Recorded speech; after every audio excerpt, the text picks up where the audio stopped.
Good morning बच्चों। आज हम लोग नागरिक शास्त्र का पार्ट 2 संविधान की उद्देशिका ये पार्ट पढ़ने वाले हैं। पार्ट पहला संविधान से हमारा परिचय ये आपको मीना टीचर ने पढ़ा दिया है और हम देखेंगे अब संविधान की उद्देशिका। तो बच्चों जब भी आप कोई भी विषय की किताब खोलोगे तो आपको सबसे पहले उसके दूसरे या तीसरे पृष्ठ पर संविधान की उद्देशिका लिखा हुआ दिखाई देगा। मैं आपको दिखाती हूँ उसमें क्या लिखा होता है। बच्चों आपको हर किताब के दूसरे पहले पन्ने पर आपको संविधान की उद्देशिका या प्रस्तावना दिखेगी, जिसमें ये लिखा होता है कि हम भारत के लोग भारत को एक संपूर्ण प्रभुत्व संपन्न समाजवादी पंथ निरपेक्ष लोकतंत्रात्मक गणराज्य बनाने के लिए तथा उसके समस्त नागरिकों को सामाजिक आर्थिक और राजनीतिक न्याय विचार अभिव्यक्ति विश्वास धर्म और उपासना की स्वतंत्रता प्रतिष्ठा और अवसर की समता प्राप्त करने के लिए तथा उन सब में व्यक्ति की गरिमा और राष्ट्र की एकता और अखंडता सुनिश्चित करने वाली बंधुता बढ़ाने के लिए दृढ़ संकल्प होकर अपनी संविधान सभा में आज दिनांक 26 नवंबर 1949 ईस्वी मिति मार्गशीर्ष शुक्ल सप्तमी संवत 2006 विक्रमी को एतद द्वारा इस संविधान को अंगीकृत अधिनियमित और आत्मसमर्पित करते हैं। तो ये हमारे संविधान की उद्देशिका है। बच्चों उद्देशिका का मतलब होता है किसी भी चीज़ के पीछे अगर मैं पूछूं कि क्या उद्देश्य है, यानी उस चीज़ के पीछे वो चीज़ करने का सार क्या है। तो हमारी संविधान की उद्देशिका हमें ये बताती है कि हमारा जो संविधान बनाया गया है वो किन किन उद्देश्यों को लेकर किन किन महत्वपूर्ण मुद्दों को लेकर उसकी रचना की गई है और क्या महत्वपूर्ण जो मूलभूत उद्देश्य हैं उसका ध्यान रखा गया है नागरिकों की दृष्टि से, शासन की दृष्टि से और सभी लोगों के विकास की दृष्टि से। तो अब हम एक एक करके संविधान की इस उद्देशिका का संधि विच्छेद करने वाले हैं। जैसा कि मैंने अभी आपको पढ़ाया कि हमारा ये संविधान सबसे पहले कहता है कि हम भारत के लोग भारत को कैसा बनाएंगे, प्रभुत्व संपन्न समाजवादी पंथ निरपेक्ष लोकतांत्रिक गणराज्य। ये जो स्टार्टिंग की 2 लाइनें आपको दिखाई पड़ रही हैं आपके लेसन में, उन्हीं 2 लाइनों का पूरा सारांश पूरा अर्थ लिखा हुआ है जो हम लोग इस पाठ में समझने वाले हैं। तो बच्चों अपने पाठ की शुरुआत करेंगे। आपका पाठ 2 संविधान की उद्देशिका। अगर आप देखोगे तो स्टार्टिंग जो उसका पहला पिंक वाला पोर्शन है उसमें लिखा हुआ है कि पिछले पाठ में हमने क्या सीखा।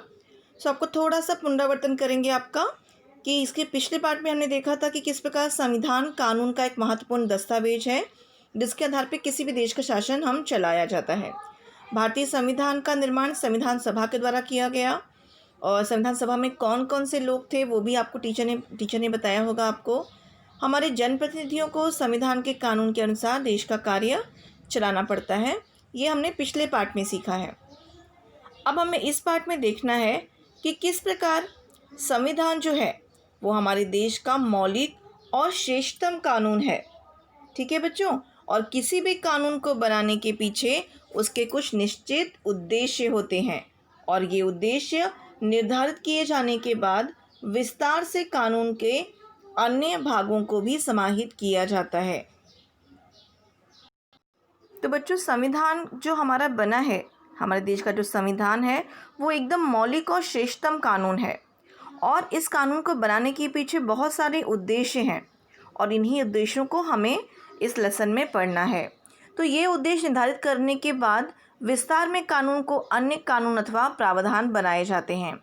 इस कानून की एकत्रित रूप में संक्षिप्त और सुतता के साथ में की गई संरचना को उद्देशिका कहते हैं।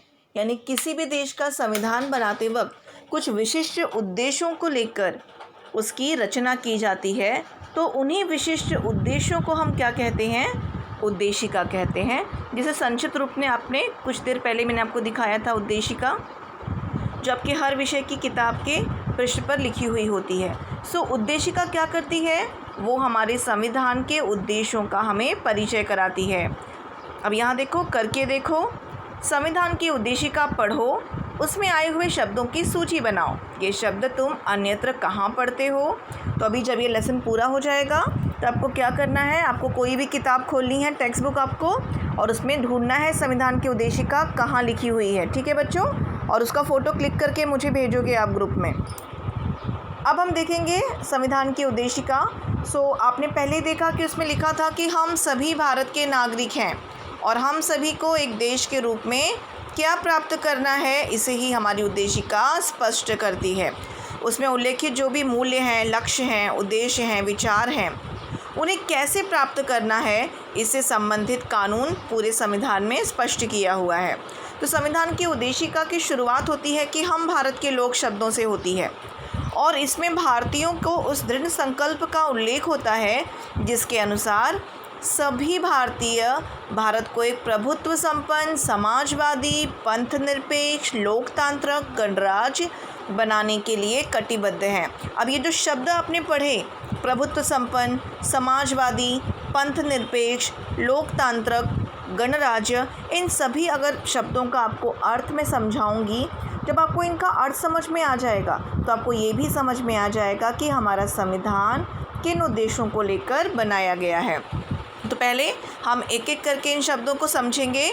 तो इसकी अवधारणा में पहला है प्रभुत्व संपन्न राज्य। हमारा संविधान कहता है कि भारत को एक प्रभुत्व संपन्न राज्य हमें करना है। तो प्रभुत्व संपन्न का मतलब क्या होता है? आप जानते हो बच्चों कि हमारे देश पर लगभग 150 वर्षों तक अंग्रेज़ों का शासन रहा है, हम गुलामी में रहे हैं और 15 अगस्त 1947 को हमारा देश आज़ाद हुआ और तब हमें संपूर्ण प्रभुत्व संपन्न राष्ट्र का दर्जा मिला। यानी प्रभुत्व संपन्न शब्द का मतलब होता है किसी भी देश या किसी भी विदेशी सत्ता के नियंत्रण में ना रहना, यानी आज़ाद देश। तो आज हम क्या हैं? आज हम प्रभुत्व संपन्न भारत हैं। लेकिन आज से 150 साल पहले जब हम अंग्रेज़ों के गुलाम थे तो हम अपने आप को प्रभुत्व संपन्न नहीं कह सकते थे। तो हमारे समग्र स्वतंत्रता आंदोलन का जो सबसे बड़ा उद्देश्य था, जिसमें हमारे हज़ारों लोगों ने बलिदान दिया, भगत सिंह, सुखदेव, राजगुरु, महात्मा गांधी, पंडित जवाहरलाल नेहरू, इन लोगों ने जो भी स्वतंत्रता सेनानियों ने जो भी भूमिका निभाई, वो क्यों निभाई? क्योंकि उनका उद्देश्य था भारत को आज़ाद करना। आज़ाद करना अर्थात भारत को एक प्रभुत्व संपन्न राष्ट्र का दर्जा देना, यानी जहाँ पर हमारी खुद की सरकार हो और लोकतंत्र में प्रभुत्व संपन्न जनता के अधिकार में हो। यहाँ के जो भी नियम हो, जो भी चीज़ें हो, वो सारी चीज़ें जनता के नियंत्रण में हो और जनता की ही राय विचार से सरकार चलाई जाए। तो जनता अपने प्रतिनिधियों का चुनाव करती है। आज देखो, हर 18 वर्ष का नागरिक मतदान करता है। मतदान के बाद में सरकार चुनकर आती है, यानी जनता सरकार का चयन करती है, अपने प्रतिनिधियों का चयन करती है और उसकी संप्रभुता के अधिकारों का उपयोग करने की अनुमति प्रदान करती है। हम अपने देश के अंतर्गत कौन कौन से कानून बनाएं, ये निश्चित करने का अधिकार जनता और जनता द्वारा चुनी हुई सरकार को प्राप्त होता है। तो ये हमारा क्या है? प्रभुत्व संपन्न राष्ट्र है, जहाँ हमारे ऊपर किसी का भी नियंत्रण नहीं है। अब दूसरा है समाजवादी राज्य। तो समाजवादी राज्य का मतलब क्या होता है? समाजवादी राज्य उसे कहते हैं जिस राज्य में निर्धन और धनवान के बीच खाई नहीं होती है, उसे हम कहते हैं समाजवाद। ऐसे बहुत सारे देश हैं जो आज भी समाजवादी जो है राष्ट्रधारा को लेकर चलते हैं, जहाँ पे सभी के लिए इक्वालिटी होती है और जहाँ समाजवाद होता है वहाँ पे समानता आती है। क्योंकि अमीर और गरीब के बीच का जो खाई है, जो बीच की असमानता है, उसको समाजवाद जो है वो पाटने का कार्य करता है। तो देश की संपत्ति पर हम सभी का अधिकार है। कुछ ही लोगों के हाथ में देश की संपत्ति का एकत्रीकरण ना हो, इसकी सावधानी हमारे संविधान में बरती गई है। इसलिए हमारे संविधान में समाजवादी रचना को महत्व दिया है। तीसरा है पंथ निरपेक्ष राज्य। तो हमारी उद्देशिका में पंथ निरपेक्षता को हमारा उद्देश्य बताया है। तो पंथ निरपेक्षता का मतलब क्या होता है? पंथ निरपेक्षता मतलब हमारे देश में, आप जानते हो हमारा भारत विविध देशों वाला देश है, विविध धर्मों वाला देश है, विविध जातियों वाला देश है, विविध संप्रदायों वाला देश है। यहाँ पे बहुत सारे धर्म हैं, तो सभी धर्मों को समान रूप से आदर दिया जाए। किसी भी एक धर्म को राज्य के धर्म के रूप में या राष्ट्र के धर्म के रूप में मान्यता न दी जाए। बच्चों आप जो देखोगे किताब में आपको हर जगह राज्य राज्य लिखा हुआ है, पर एक्चुअल वो जो संकल्पना है वो राष्ट्र की संकल्पना है, तो हम राष्ट्र शब्द का ही इस्तेमाल करेंगे। तो किसी भी धर्म जो है उसको कोई राष्ट्र का कोई धर्म नहीं है। अब देखो हमारे देश में क्या किसी धर्म को विशेष महत्व है? नहीं, हमारे यहाँ सभी धर्म समान है, क्योंकि हमारा संविधान क्या कहता है? हम एक पंथ निरपेक्ष राष्ट्र हैं जहाँ पे सभी धर्मों को समान अवसर, समान समानता दी गई है। हमने किसी भी धर्म को, हमारा सरकार जो है वो किसी धर्म को स्वीकार नहीं करती है। नागरिकों को अपने अपने धर्म के अनुसार पालन करने की आज़ादी रहती है। हम जो चाहें उस धर्म में जा सकते हैं। हम अपने धर्म के अनुसार अपने रीति रिवाजों का पालन कर सकते हैं। आप देखो जब भी नवरात्रि वगैरह होती है या जब भी माता की पालकी वगैरह आती है तो लोग उसमें सम्मिलित होते हैं। अब देखो जब भी रोज़ा होता है तो लोग मस्जिदों में जाते हैं, लोग अज़ान पढ़ते हैं, जुलूस निकलते हैं, उसमें लोग सहभागी होते हैं। सो लोग अपने अपने धर्म के अनुसार अपने अपने रीति रिवाजों का पालन करने के लिए आज़ाद हैं। ऐसा हमारा पंथ निरपेक्ष राष्ट्र का हमारी उद्देशिका में उल्लेख किया गया है।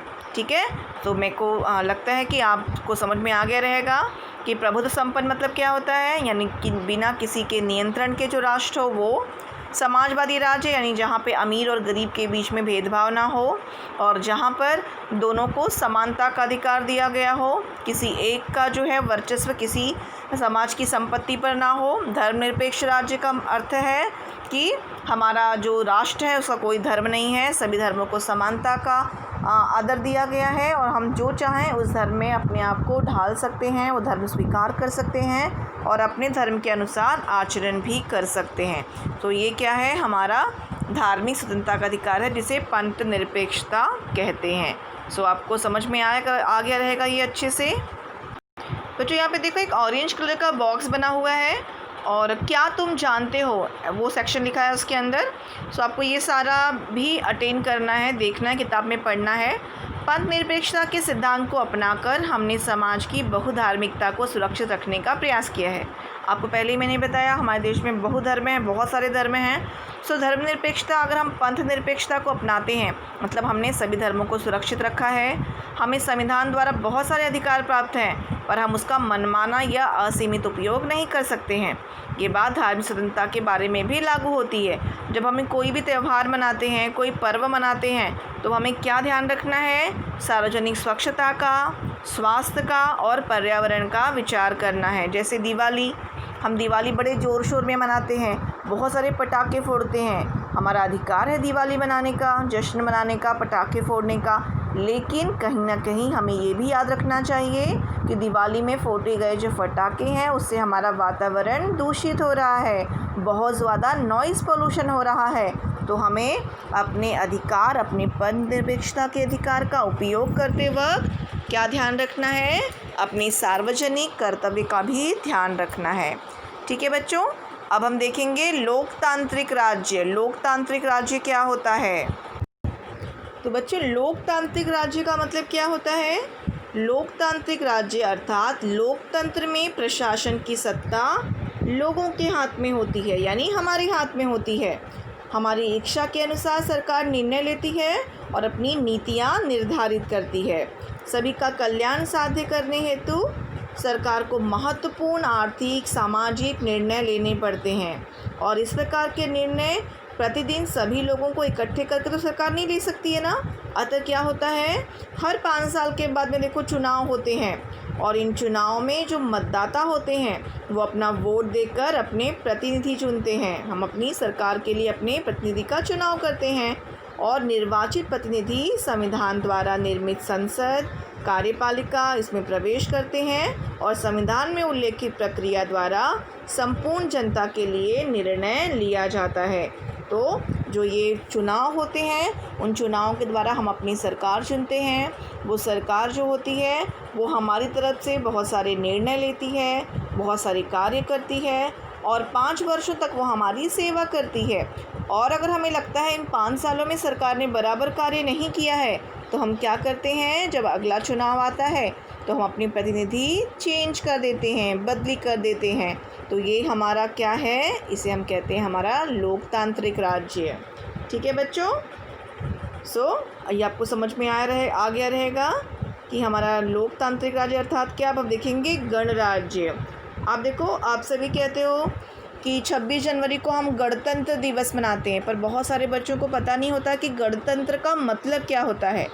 बच्चों, आप देखो, भगवान गणेश को गणपति कहते हैं। उन्हें गणपति क्यों कहते हैं? तो गणपति शब्द का मतलब होता है गण धनपति, अर्थात गण यानी लोग और पति अर्थात स्वामी, लोगों का स्वामी अर्थात भगवान गणेश। तो वैसे ही गणराज्य अर्थात लोगों का राज्य। गण शब्द का मतलब होता है सामान्य लोग। तो हमारा देश क्या है? हमारा देश भी एक गणराज्य है और इसीलिए हम 26 जनवरी को प्रतिवर्ष गणतंत्र दिवस मनाते हैं, अर्थात एक ऐसा दिवस जहाँ पर हम सभी लोगों को यानी सभी गणों को तंत्र यानी शासन, जहाँ पर जनता का शासन चलता है, ऐसा गणतांत्रिक हमारा राष्ट्र भारत है।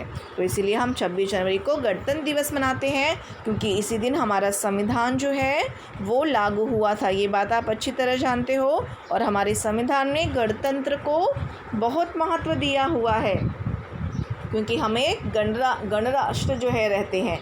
तो हमारे देश में लोकतंत्र के साथ साथ गणतांत्रिक प्रणाली बहुत ही प्रचलित है। हमारे गणराज्य में सामान्य लोग जो हैं वो सार्वजनिक पद लोगों द्वारा चुना जाता है और कोई भी सार्वजनिक पद वंश परंपरा या विरासत में प्राप्त नहीं होता है। ठीक है, अगर लोग अच्छा काम करते हैं तो हम उनको चुनते हैं और उसके बाद में हम राष्ट्रपति, प्रधानमंत्री, राज्यपाल, मुख्यमंत्री, सरपंच, मेयर, ऐसे बहुत सारे पदों का चुनाव जनता करती है। और इसके लिए क्या शर्तें होती हैं कि वो भारत का नागरिक होना चाहिए, उसकी आयु इतनी होनी चाहिए, वो व्यक्ति जो है वो अपने कार्यों से जनता को प्रभावित करता है और अगर जनता को लगता है कि भाई ये हमारे लायक है तो हम इसको अपना सरपंच चुन लेते हैं। तो वो चुनाव लड़कर वहाँ पे हमारे लिए सेवा करने के लिए पहुँच जाता है। राज्य सत्ता प्रणाली में ये पद वंश परंपरा या विरासत में एक ही परिवार के व्यक्तियों को प्राप्त होते हैं। देखो, पहले के ज़माने में क्या हुआ करता था बच्चों? आप जानते हो कि पहले जो है वो राजा हुआ करते थे और राजा जो है, राजा का जो बेटा होता था राजकुमार, वो क्या करता था, राजा के बाद अगला राजा वही बनता था। वो क्या था, वो वंश परंपरावाद था, यानी राजा के बाद अगला जो है राजा का बेटा ही राजा बनेगा। लेकिन हमारे देश में ऐसा नहीं है। हमने क्या स्वीकार किया है? गणराज्य पद्धति को स्वीकार किया है, जिसमें हम क्या चुनते हैं कि जनता जो है वो विशिष्ट पदों पर व्यक्तियों का चुनाव जो है वो जनता के माध्यम से किया जाता है।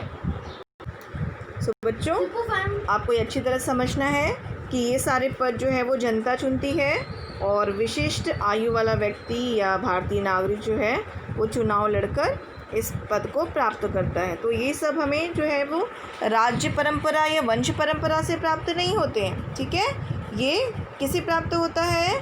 जो व्यक्ति उचित शर्तों पर खरा उतरता है, कोई भी भारतीय नागरिक। तो ये राजकुमार या राजा का बेटा ही अगला पद प्राप्त करेगा, ऐसा हमारे देश में गणराज्य में नहीं होता है। उद्देशिका द्वारा सभी भारतीय नागरिकों को तीनों मूल्य यानी न्याय, स्वतंत्रता और समता को और उसके अनुसार आचरण करने का कानून बनाकर उन मूल्यों को प्रत्यक्ष व्यवहार में उतारने का आश्वासन दिया गया है। ठीक है, तो इस मूल्यों को हम इस लेसन में समझेंगे अभी। और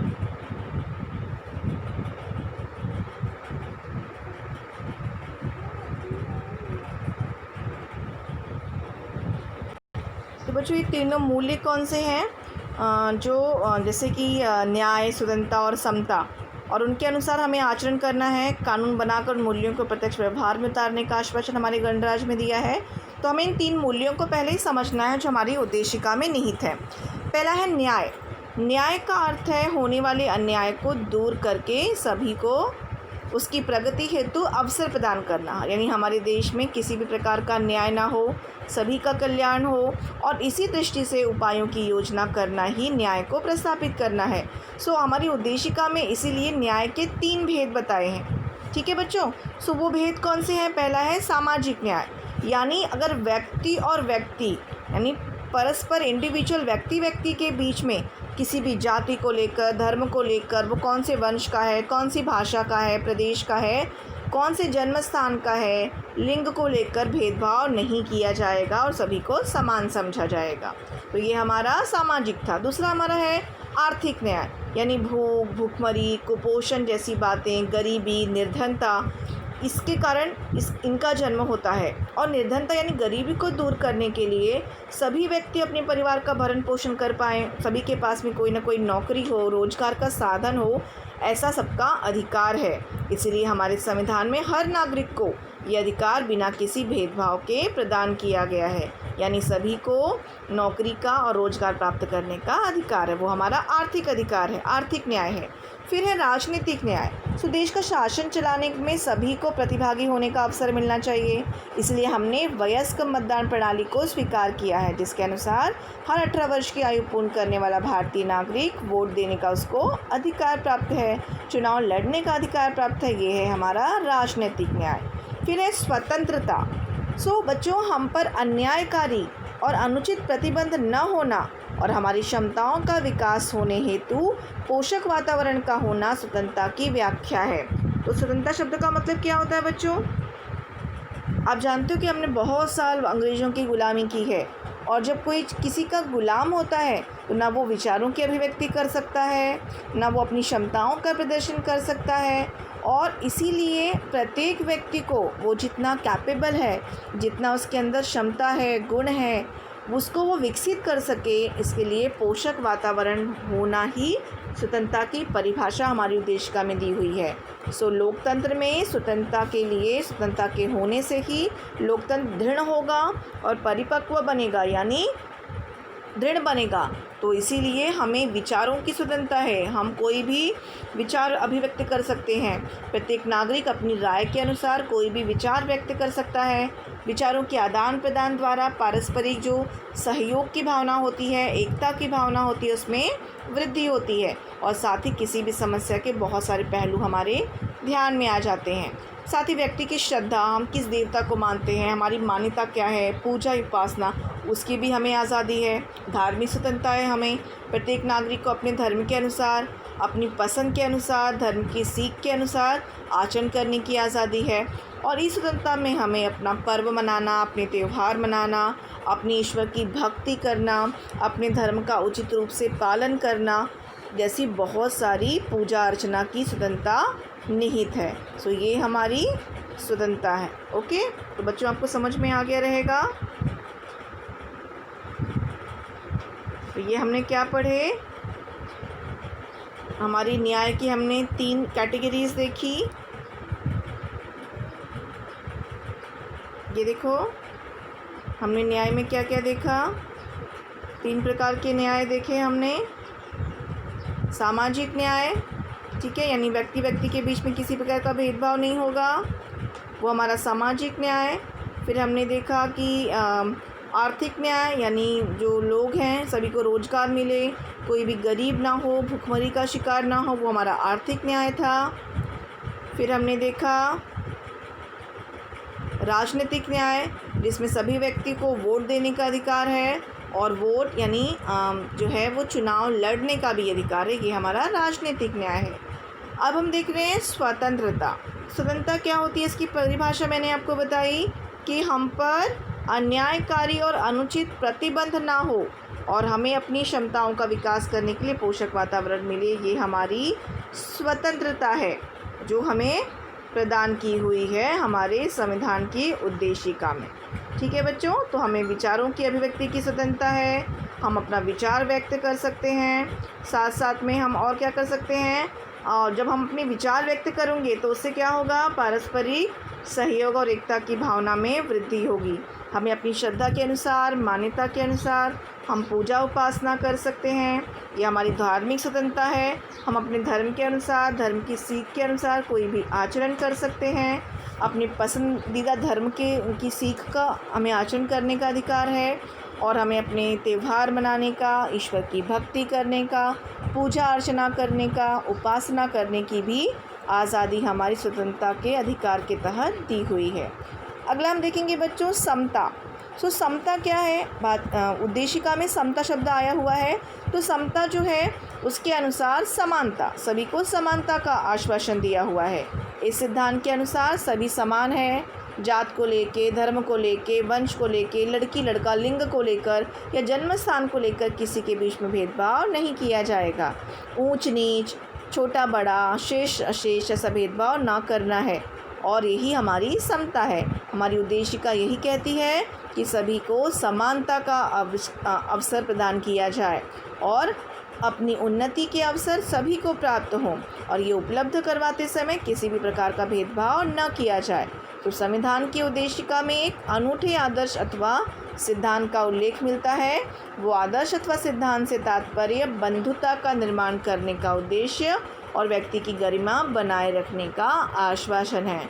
जो हम देखने वाले हैं कि बंधुता क्या होता है। बंधुता मतलब बच्चों भाईचारा, ठीक है।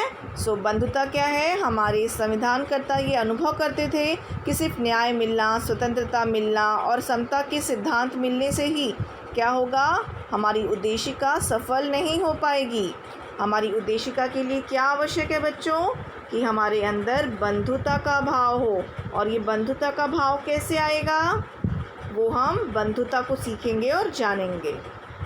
सो बच्चों बंधुता जो है, लोगों हमारे जो संविधान करते थे उनको ऐसा लगा कि ये सारी चीज़ें हों संविधान में, लेकिन अगर बंधुता नहीं होगी तो संविधान की उद्देशिका सफल नहीं हो पाएगी।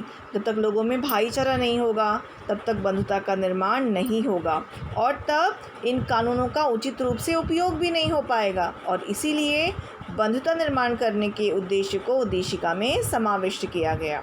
हमारे देश के सभी नागरिकों के प्रति एक दूसरे में आत्मीयता का भाव हो, अपनेपन का भाव हो, इसी को क्या कहते हैं बच्चों, बंधुता कहते हैं। सो बंधुता की भावना एक दूसरे के प्रति हमारे हृदय की विशालता को प्रकट करती है। लोग एक दूसरे की समस्याओं के बारे में संवेदनापूर्वक विचार करें, किसी के दुख पर हमें दुख हो, किसी के सुख से हम सुखी हों, यही हमारा बंधु भाव है।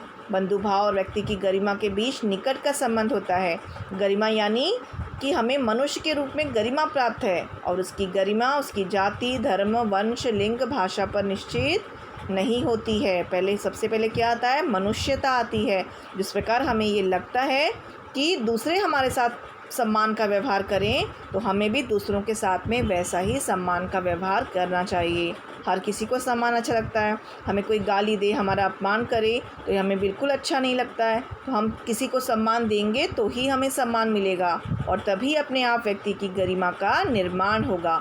सो ऐसे वातावरण में बंधुता भाव में वृद्धि होगी। न्याय और समता पर भी आधारित हमारा जो समाज है वो समृद्ध बनेगा और इसीलिए इसका मार्गदर्शन भारतीय संविधान की उद्देशिका में प्राप्त होता है। भारत की जनता ने संविधान को स्वयं को समर्पित किया है। इस उल्लेख के साथ ही हमारी जो उद्देशिका है वो समाप्त होती है। तो बच्चों आपको समझ में आ गया रहेगा। एक बार हम सारांश में इसका थोड़ा सा पुनरावर्तन कर लें बच्चों। तो आज हमने पढ़ा संविधान की उद्देशिका लेसन, जिसमें हमने पहले अपना थोड़ा सा पूर्व ज्ञान जागृत किया कि हमने पहले पार्ट में क्या पढ़ा था।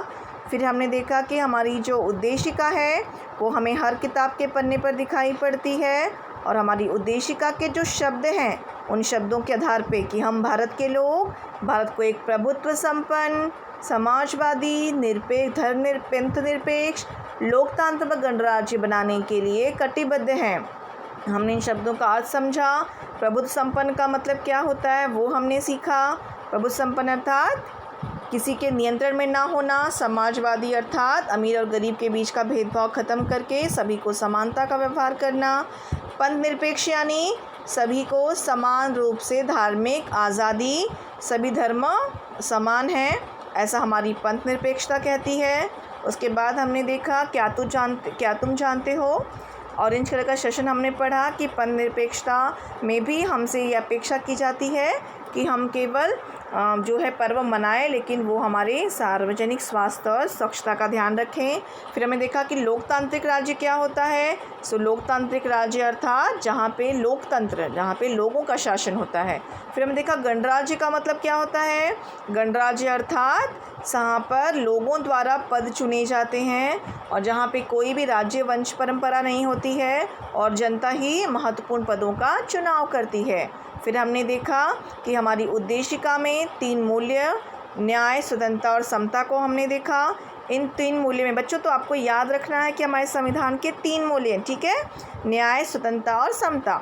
न्याय में भी हमने देखा कि न्याय 3 प्रकार के हमने देखे, 3 भेद न्याय के। न्याय का मतलब होता है किसी भी प्रकार के होने वाले अन्याय को दूर करके सभी को उसकी प्रगति के लिए अवसर प्रदान करना। फिर हमने देखा कि सामाजिक न्याय, जिसमें हमने देखा कि सभी व्यक्तियों को धर्म के आधार पे, जाति के आधार पे, उसकी भाषा, वो कौन से प्रदेश में जन्म लिया है, या वो औरत है या पुरुष है, इसको लेकर भेदभाव नहीं करना है, वो सामाजिक न्याय है। फिर आर्थिक न्याय। आर्थिक न्याय का मतलब होता है कि सभी को जो है रोज़गार का अवसर मिले, काम धंधा को लोग करें, और लोगों में निर्धनता, दरिद्रता, ये जो है ये सब चीज़ें ना हो, लोग अपने परिवार का भरण पोषण कर लें, ये हमारी आर्थिक न्याय।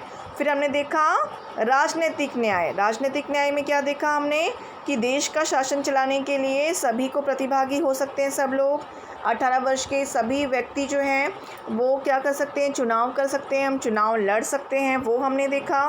साथ साथ में फिर हमने क्या देखा, न्याय के 3 भेद के बाद हमने देखा स्वतंत्रता वाला मूल्य, ठीक है। सो हमारी उद्देशिका के 3 जो हमने देखे 3 भेद, उसमें हमने पहले देखा न्याय, ठीक है। न्याय में हमने देखा 3 प्रकार के न्याय, आर्थिक न्याय, राजनीतिक न्याय, सामाजिक न्याय। फिर हम दूसरा मूल्य पढ़ रहे हैं हमारी उद्देशिका का, जो है स्वतंत्रता। स्वतंत्रता में देखा कि हमें बहुत सारी आज़ादी दी हुई है, विचार अभिव्यक्त करने की, किसी भी धर्म पर जो है उसके अनुसार आचरण करने की। फिर हमने समता का मूल्य देखा। हमारी उद्देशिका में 3 मूल्य समाहित हैं, स्वतंत्रता, समता, बंधुता। तो हमने देखा समता। समता अर्थात समानता, जहाँ सभी को समान समझा जाए, किसी के बीच में भेदभाव ना किया जाए। उसके बाद हमने देखा बंधुता। तो बंधुता का समावेश क्यों किया गया है, ताकि भारतीय समाज में लोग एक दूसरे के साथ में भाईचारे से अगर रहेंगे तो ही क्या हो पाएगी, हमारी उद्देशिका सफल हो पाएगी। और जब ये बंधुता का सिद्धांत या ये बंधुता का भाव हमारे अंदर आएगा, तभी हम अपने को किसी जाति, धर्म, वंश से ऊपर उठाकर मनुष्य कह पाएंगे। सो बच्चों, आपको ये लेसन अच्छे से समझ में आ गया होगा।